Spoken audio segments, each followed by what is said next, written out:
పక్షవాతం రాకుండా తీసుకోవాల్సిన జాగ్రత్తలు ఏంటి? హాయ్ అండి, నమస్తే. నేను డాక్టర్ పిడికిటి Balakrishna, neuro physician, Vijayakrishna hospital, Guntur.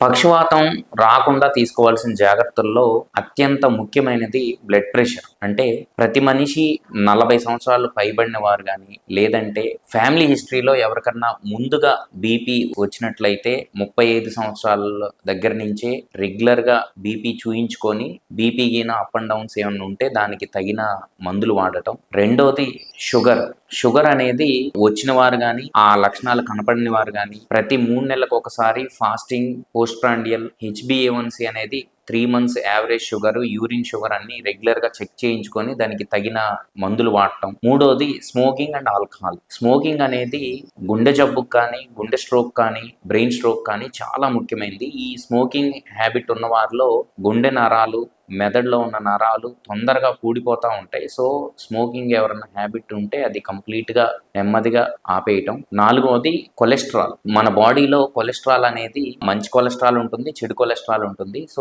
చెడు కొలెస్ట్రాల్ ఉన్నాయి అంటే ట్రైగ్లిజరైడ్స్ లేదా LDL అనే కొలెస్ట్రాల్ ఎక్కువగా ఉంటే వాటిని రెగ్యులర్గా ఎవ్రీ 6 months చెకప్ చేయించుకొని వాటికి తగిన మందులు వాడటం. ఐదవది హార్ట్ ప్రాబ్లమ్స్ ఉన్న వాళ్ళల్లో, ఆ పంపింగ్ ఇబ్బంది ఉన్న వాళ్ళలో చిన్న క్లాట్స్ గుండెలోనే ఫామ్ అయ్యి అది పంపింగ్ అప్పుడు మెదడుకి వెళ్ళినప్పుడు మెదడులో కూడా బ్లడ్ క్లాట్స్ ఫామ్ అయ్యి పక్షవాతం లాగా రావచ్చు. రెండోది గుండె ప్రాబ్లమ్స్ ఉన్న వాళ్ళకి హార్ట్ అనేది ఒక లయబద్ధంగా కుట్టుకోకపోవడం వల్ల గుండెలో చిన్న క్లాట్స్ ఫామ్ అయ్యి అవి మెదడుకి చేరినప్పుడు కూడా పక్షవాతం రావచ్చు. సో హార్ట్ ప్రాబ్లం ఉన్న వాళ్ళు రెగ్యులర్గా కార్డియాలజిస్ట్ ఆర్ న్యూరాలజిస్ట్ దగ్గర ప్రికాషన్స్ తీసుకుంటూ ఉండాలి. Last but not least is exercise. 40 years దాటిన తర్వాత ప్రతి మనిషి వాళ్ళ వయసును బట్టి either brisk walking or gym or weight lifting exercises రెగ్యులర్గా చేసుకుంటూ ఉంటే పక్షవాతం నుంచి నివారించుకోవచ్చు. Thank you.